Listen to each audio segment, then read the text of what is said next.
লোথাল সভ্যতার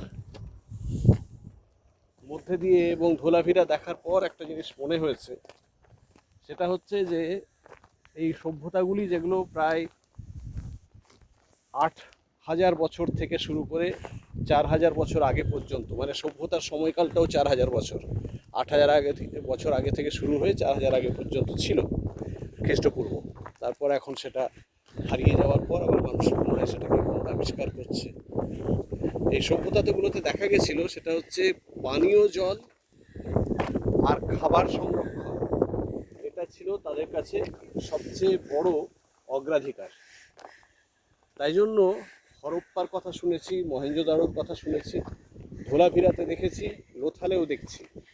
সেটা হচ্ছে যে জল সংরক্ষণ করার জন্যে যে ড্রেনেজ সিস্টেম সেটা অত্যন্ত পরিকল্পিত, আর হচ্ছে খাবার সংরক্ষণ করার জন্য সেখানে খাবার সঞ্চয় করার ব্যবস্থা, গ্র্যানারি এবং ওয়্যার হাউস বা গুদাম, সেটাও খুব ইম্পর্টেন্স রয়েছে এদের টাউন প্ল্যানিংয়ে। লোথালে আলাদা করে যেটা আছে সেটা হচ্ছে সেই সময়ে বাণিজ্যের কারণে তখন মাটি পুড়িয়ে বিভিন্ন রকমের পুঁতি জাতীয় জিনিস তৈরি করা হতো, যেটা দিয়ে মালা এবং অন্যান্য সাজগোজের জিনিসপত্র তৈরি করা হতো। সেই জন্য সম্ভবত সেই সভ্যতা বা সেই প্রযুক্তি তখন পৃথিবীর অন্যান্য অংশে জানা ছিল না।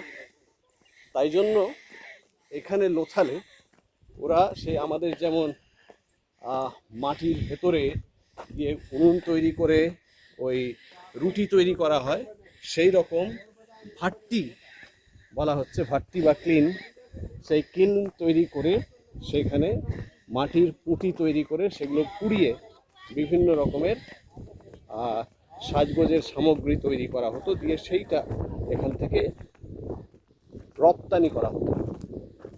তখনকার দেশে রাষ্ট্র ব্যবস্থা ছিল না, তাই আমদানি রপ্তানির কথা ছিল না, কিন্তু এখানকার লোক বাণিজ্য করে যে উপার্জনটা করতো সেটা হচ্ছে ওই সমস্ত অলংকারের মধ্যে দিয়ে। এখন এই লোথালের অবস্থানটা হচ্ছে যে কোনো পুরনো সভ্যতার অবস্থানই কোনো না কোনো নদীর পাশে। অতীতে সাবরমতী যে নদী তারই একটা শাখা, সেটাকে বলা হচ্ছে ভোগাব। এই ভোগাব নদীর তীরে হচ্ছে লোথাল অবস্থিত। এই সবরমতী নদী এবং ভোগাব শাখা অবস্থায় সেটা গিয়ে শেষ পর্যন্ত আরব সাগরে গিয়ে মিলিত হয়।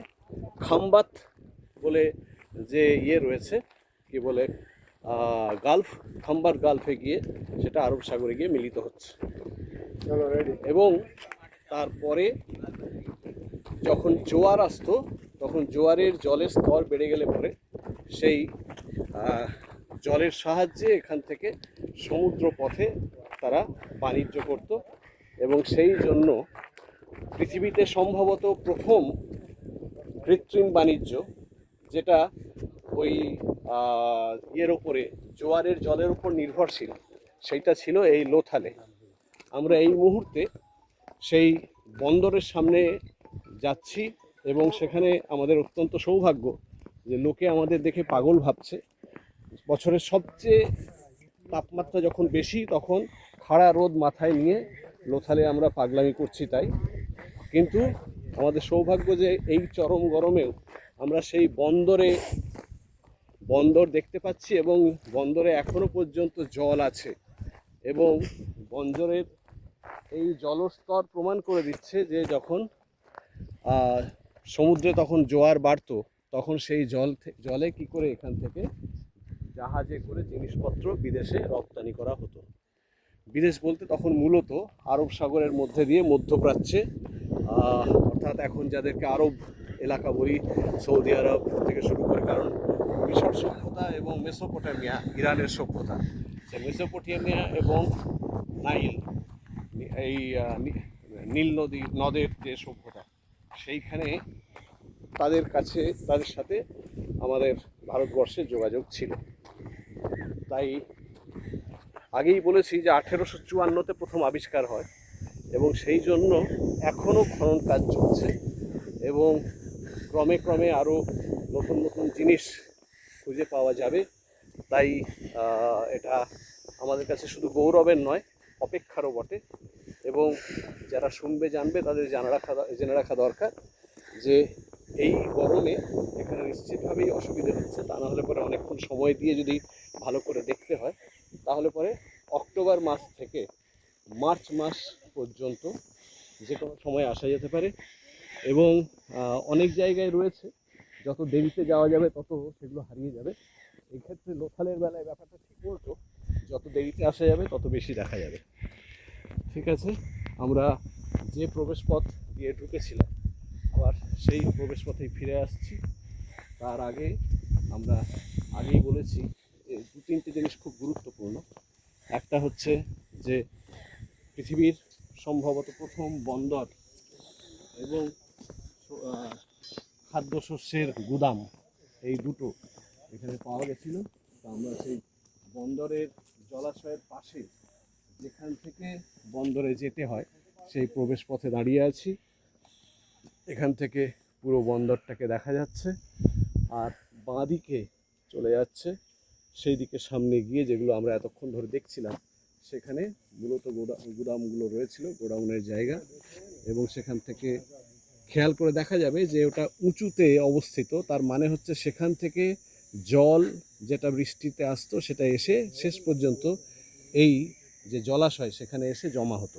এবং এই চরম গরমেও এখন যেমন গ্রীষ্মের সর্বোচ্চ সময়েও যেখানে জল আছে, স্বাভাবিকভাবে সেই সভ্যতার কালেও নিশ্চিতভাবেই তখন সেখানে জল থাকতো এবং সেই জল মানুষ ব্যবহার করতেন। আমরা এই লোথালের আরেকটা গুরুত্বপূর্ণ দিন জানলাম, যে সেটা হচ্ছে যে এখানে মাটি কুড়িয়ে সেখানে যে অলংকার তৈরি করা হতো সেগুলো রপ্তানি করা হতো। এবং আগামী দিনে যখন পরবর্তীতে আরও বেশি করে খনন কার্য সম্পন্ন হবে, নতুন করে আরও অনেক কিছু জানা যাবে।